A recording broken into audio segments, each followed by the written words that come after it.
सबों को जय मसीह की। वीडियो शुरू करने से पहले मेरा आपसे एक रिक्वेस्ट है कि आप मेरे इस चैनल को सब्सक्राइब कर लीजिए, साथ ही साथ घंटी के बटन पर टच करने के बाद ऑल के बटन पर ऑन कर दीजिए। और अगर वीडियो आपको अच्छा लगे तो लाइक कर दीजिएगा और एक अच्छा सा कमेंट भी आप हमें कर दीजिएगा। आइए हम वचन की ओर जाएंगे। हम लोग निकालेंगे मत्ती उसका 7 अध्याय 24 पद और 25 पद।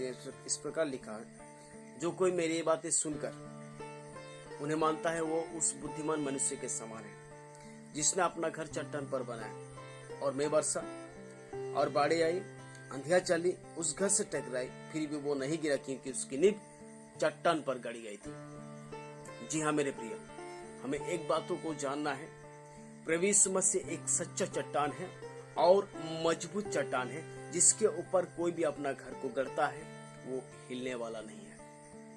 ये बात को जानना है। सबसे पहले आपको जानना है, आपका घर, आपका परिवार अगर अच्छा होने के लिए आप चाहते हैं, मेरे प्रिय, मेरा आपसे अनुरोध है कि आप सच्चा मसीही बन जाए, सच्चा मसीही बने। प्रभु यीशु मसीह को पहला नंबर रखें, पहला नंबर प्रभु यीशु मसीह को रखें तो आपका घर आशीषित घर होगा।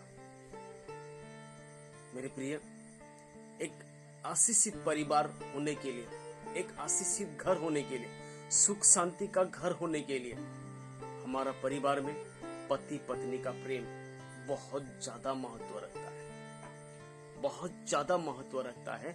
अगर पति और पत्नी का प्रेम घर पर नहीं है तो वो घर अशांति से भर जाएगा, वो घर दुख से भर जाएगा। इसीलिए हमारा परिवार में सबसे ज्यादा, हमारे घर में हमारा पति और पत्नी का प्रेम मजबूत होना चाहिए। अगर मजबूत होगा तो हमारा घर शांति का घर होगा।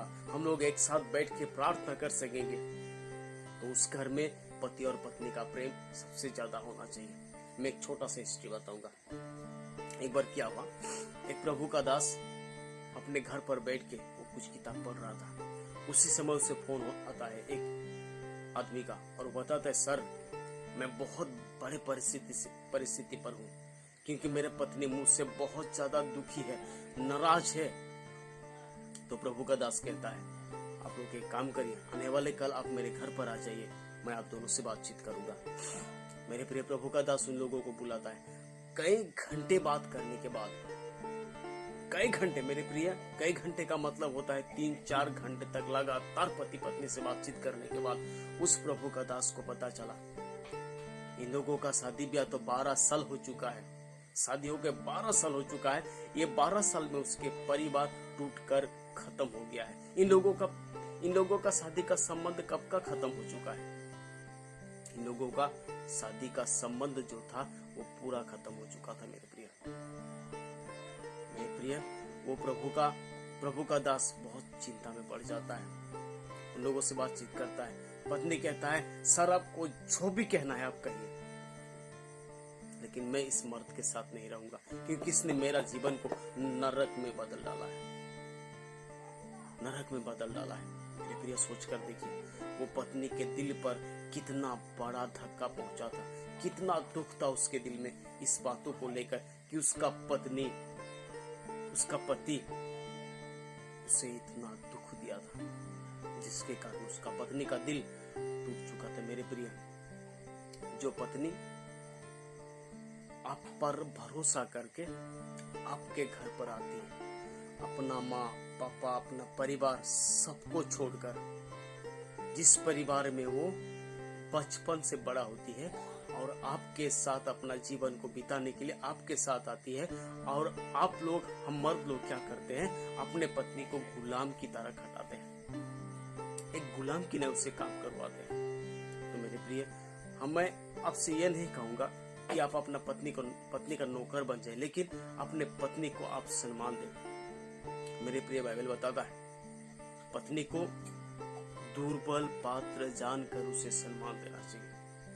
मेरे प्रिय, अगर हम गलत काम करते हैं तो हमारा पत्नी दुखी होती है और हमारा पत्नी ही है जो हमें हर एक परिस्थिति पर हमारा सहायता करती है। मेरे प्रिय, बहुत बार आपने देखा होगा कि आप अगर रात पर बीमार पड़ते हैं तो आपका पत्नी ही आपका उस बीमार परिस्थिति में आपका देख रेख करती है। अगर आप दुख पर है तो आपका पत्नी ही आपका सहायता करती है। मेरे प्रिय, इसलिए मेरा आपसे अनुरोध है, अपने पत्नी के साथ अच्छा मेल मिलाप के साथ रहिए। एक बार क्या हुआ, प्रभु का दास सेवा पर गया था और उसी दौरान वो एक कॉलेज में पढ़ गया और एक लड़का से प्रश्न किया, हे भाई, आप कैसे लड़की से शादी करना चाहते हैं? तो लड़का कहता है कि मुझे ऐसे लड़की चाहिए जो मुझे ईश्वर की तरह भय माने और मेरा हर एक बातों को माने और मुझे ईश्वर की तरह सम्मान दे। मेरे प्रिय, वो प्रभु का दास उसे कहता है, आपको पत्नी का जरूरत नहीं, लेकिन आपको एक नौकर का जरूरत है। आपका पत्नी आपके घर पर किस हैसियत से रह रही है? क्या वो अपने आप को नौकर तो अनुभव नहीं करती है?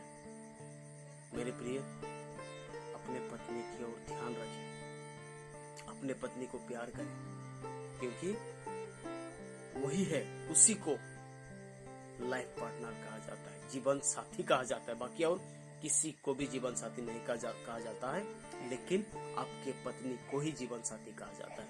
आपके हर एक परिस्थिति पर वो आपके साथ रहेगी, लेकिन कब? जब आप अपने जीवन प्रभु यीशु मसीह को समर्पित कर देंगे, जब आप अपना पूरा गलती को मान लेंगे कि मैंने ये गलती किया है, मैंने अपने पत्नी को सम्मान नहीं दिया है, मैंने गुनाह किया है, अपने पापों को छोड़कर मेरे प्रिय प्रभु यीशु मसीह के पास है, अपना जीवन उसे समर्पित कर देंगे, प्रभु यीशु मसीह आपको आशीष देगा। मैं आज का वचन इतना ही बताऊंगा। प्रभु आप सबों के इस छोटे वचन के द्वारा बहुतायत के साथ आशीष दे। आमीन।